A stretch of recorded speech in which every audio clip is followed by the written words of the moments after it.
Hello po, magandang umaga po sa inyong lahat mga kaibigan. Dito ko sa may Along Mangas Alfonso Road. Bali, malapit po ito sa sa Alfonso Bayan. So may binebentang property rito guys. May bakod na siya tsaka along kalsada. Ayan, ito po. Along highway siya. So ang lote po niya is 8,000 square meter. Maraming fruit bearing trees. Tapos malaki yung bahay niya. Heritage ang dating eh. So, nasa ibang bansa yung may-ari, binibenta ho to sa halagang ipa-flash ko sa screen, yung price. So, ililibot ko po kayo guys para mag-idea po kayo sa property. Yan. So, ito yung pinaka front ng property, no? Ayan. May mangga. So, marami silang mga tanim na fruit-bearing trees.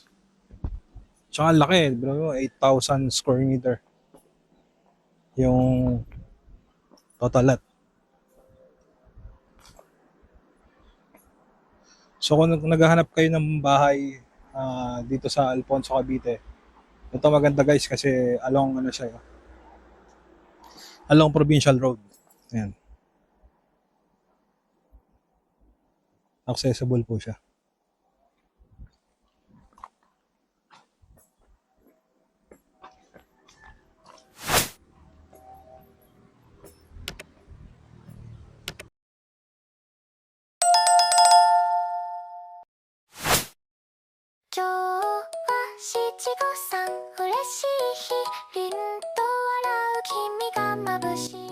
So guys, bibigyan ko lang po kayo ng idea about dito sa property ito. Bali guys, sa zonal value dito, ipa-flash ko sa screen. Pumapalo na po siya sa 11,000 per square meter.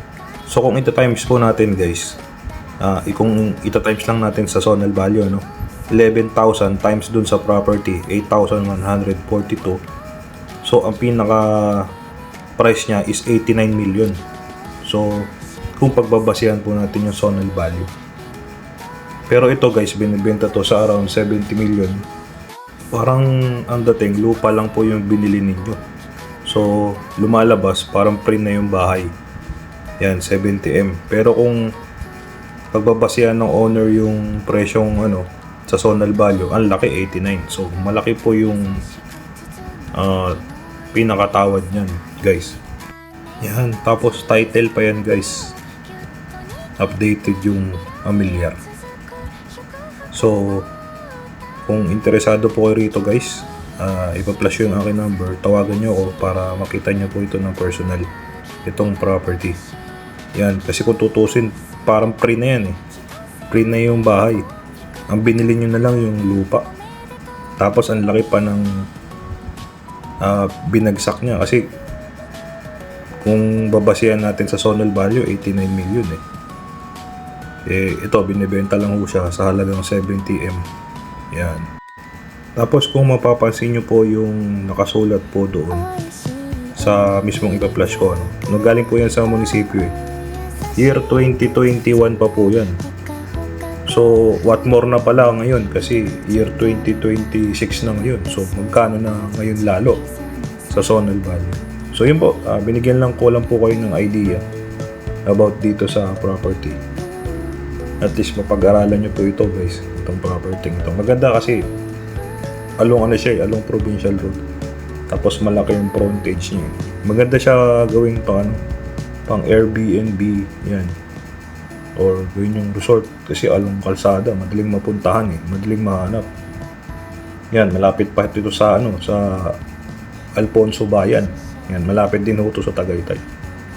Kaya maganda po yung property. So yun po.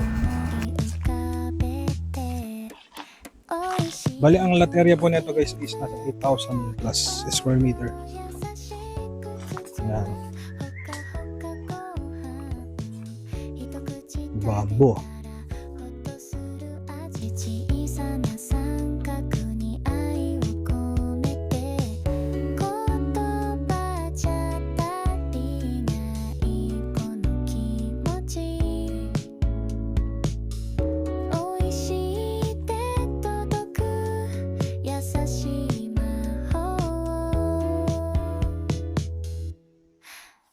しいおにぎり作ろう優しく Marami siyang mga puno ng mangga. Malalaki. Sa kanyog. Sa likod may bamboo eh. May mga puno ng saging pa doon sa dulo.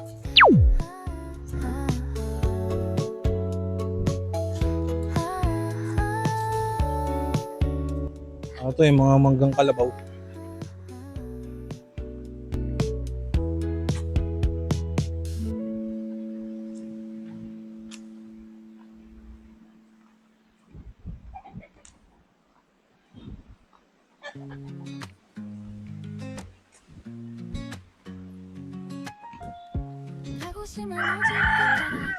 Dito meron pang isang maliit na bahay. Nilagyan na lang ng mga manok. Pero siguro ano to eh. Maid's room.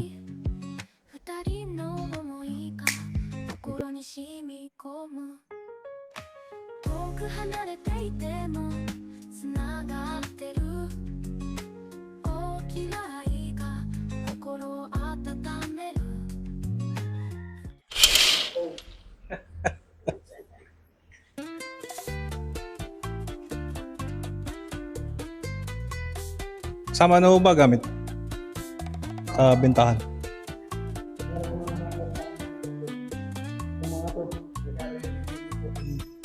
Oo.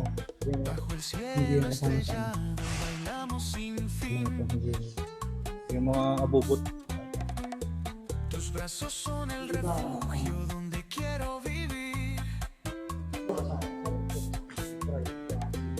Parang may ano eh, no? May... Oo. May pool na eh.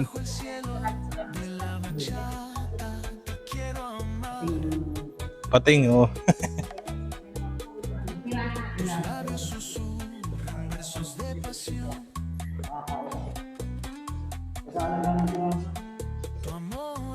May fish pan eh, no? Sa loob.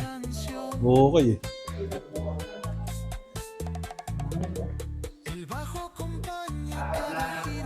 Ang taas ng ceiling. Oh, may chimenea pa. Kwarto nito, apat. Lahat ng kwarto may kanya-kanyang CR at jacuzzi. Wow. Alam mo, nasa langit ka pag tumas. Ha? Oo. Ano mo kayo nilagyan yung Kasi nauna pa to, may kapis po. ito, hindi ito sa... Ito, Oo. Parang panahon ni Rizal to. No? Ang naganda nila, parang antique, no? Parang antique.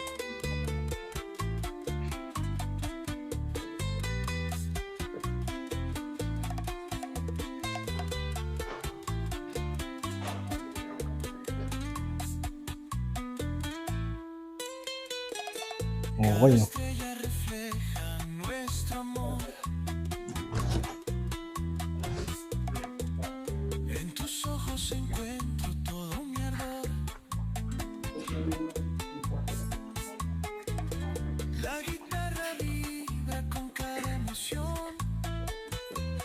May chapel nga, no?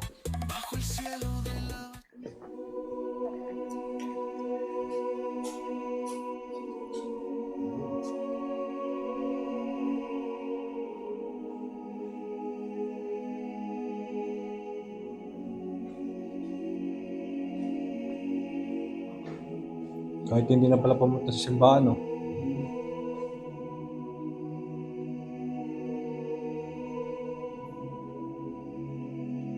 Yeah.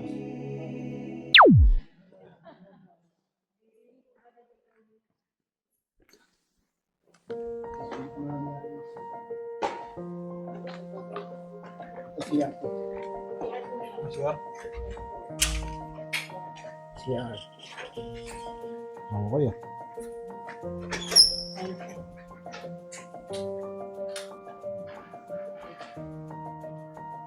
Ayun.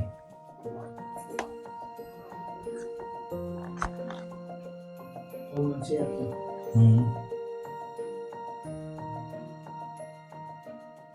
Ano to? Powder room. Loader room. Bubis. Ito yung pinaka ano, Yung living area.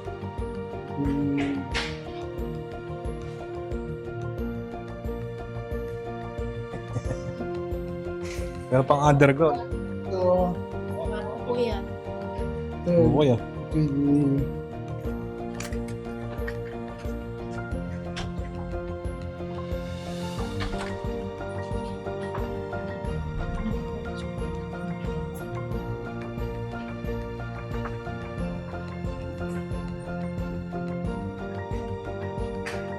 Yung design niya, ano, no? Pang, kala mo heritage eh.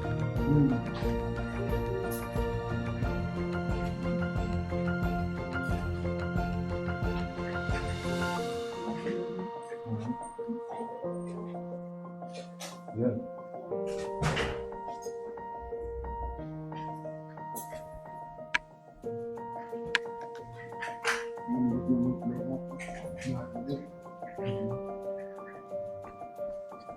Merong bathtub, no? lahat yan, may dyan siya. Lahat po ng kwarto. Lahat ng kwarto.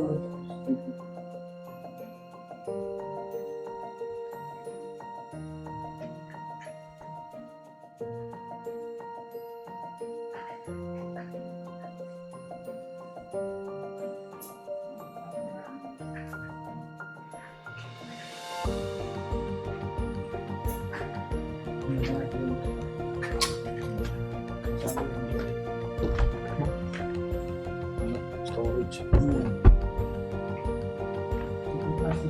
Secret passage. Ito ay nakalabas. Pwede ito mayroong ganito.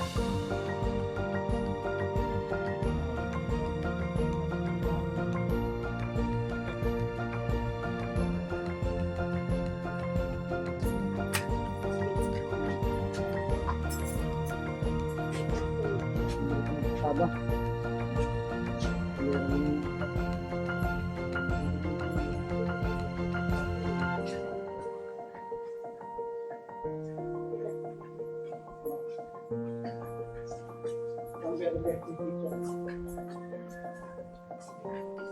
Ito kitchen. Ang laki na oh. Okay. Tangin yung tubig.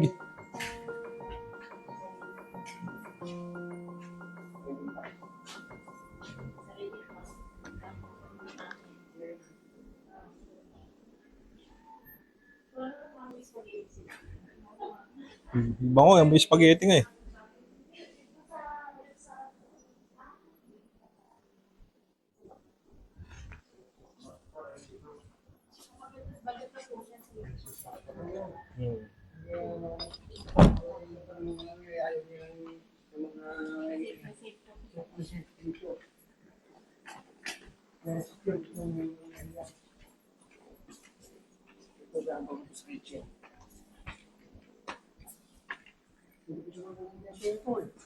Oh, malaki pa yung spasyo eh. Dito sa likod, malaki yung likod. Kahit ano, ito sa po, sa mga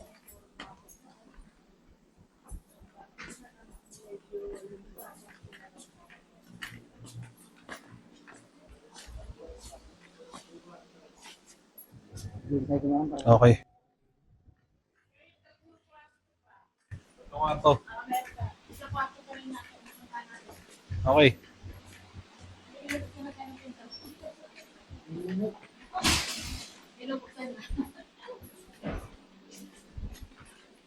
Dito, di ba? So, maganda. Oh, Di mo akalain dyan pa maganda. malaki. Space. Ito sa mga ito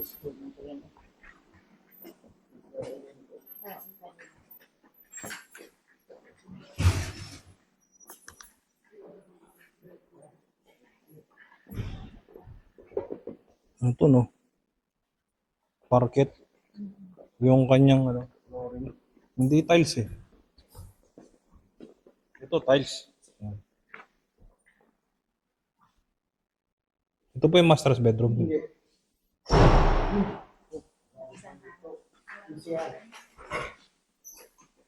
Ang laki, no? Parang master's bedroom.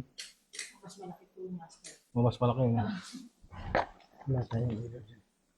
Ilawan. Master. Yun. Dati may bata. Ano ba yan? Para pa. Kwarto. Medyo ko siya. Kwarto. May dressing. Ito sir. Hmm. Sabi itong ilawan mo. Wala parang ilaw. Wala, hindi ko na gamit kasi. Hindi.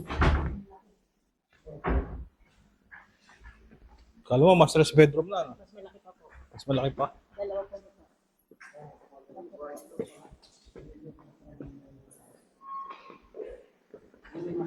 So, hindi pa natin papakita ang master.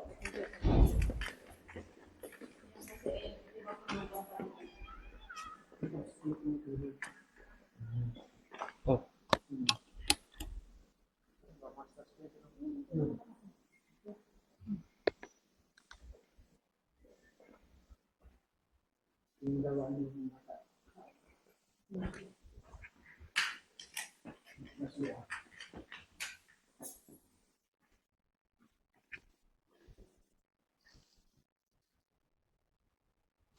Lahat may bathtub, no?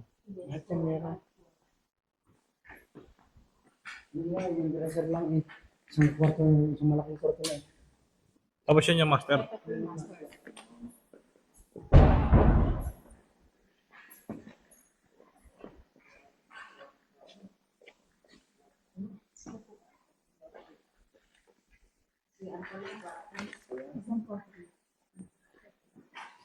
Ito yung master's bedroom. Yun.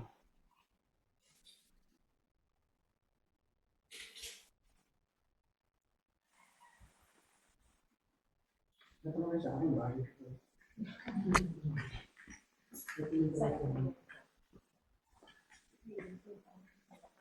Closet.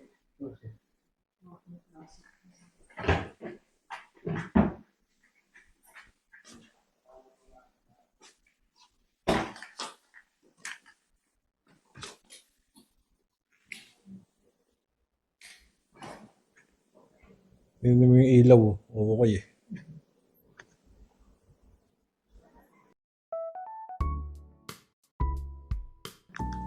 Nakahinga ko sa iyo. Oh, ito ang jacuzzi. Yes, Ito talaga yung kasi. Oo. Nandun na matatanda mo. nasa master. Ito po siya.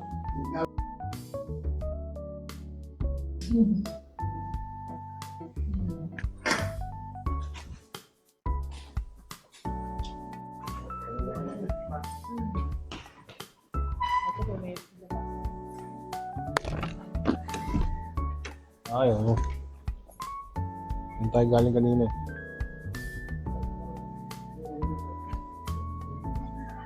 Excuse me.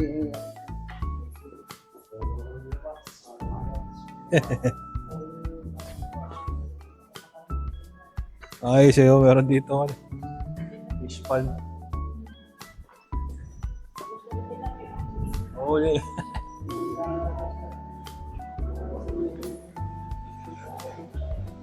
Ang laki ng parking space.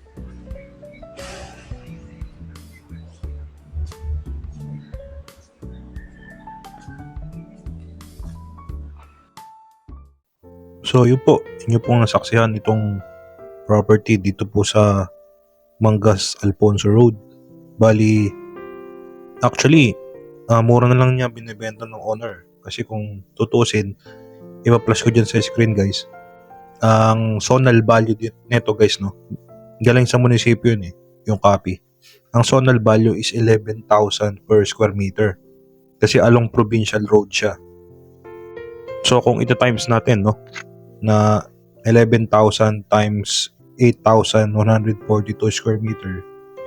So ganun po ang presyo niya.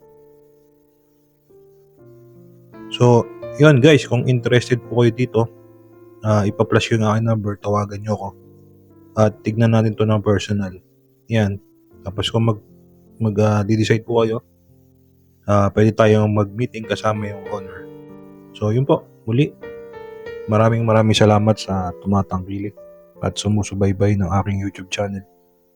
So, kung hindi pa po kayo belong, don't forget po to like and subscribe para ma-update po kayo sa mga upcoming ko pang vlog. Muli po maraming salamat sa inyo pong suporta. Ang aking pong dalangin ang kapayapaan. Diyan kung nasaan man kayo naroon, lalo na yung mga kaibigan natin nasa Middle East. Ang aking pong dalangin ang inyong kapayapaan dyan and peace of mind. Kahit na meron pa pong gera ngayon. So muli, ingatan po at gabayan ng ating Panginoong Hesus. So yun guys, take good care always. God bless to everyone.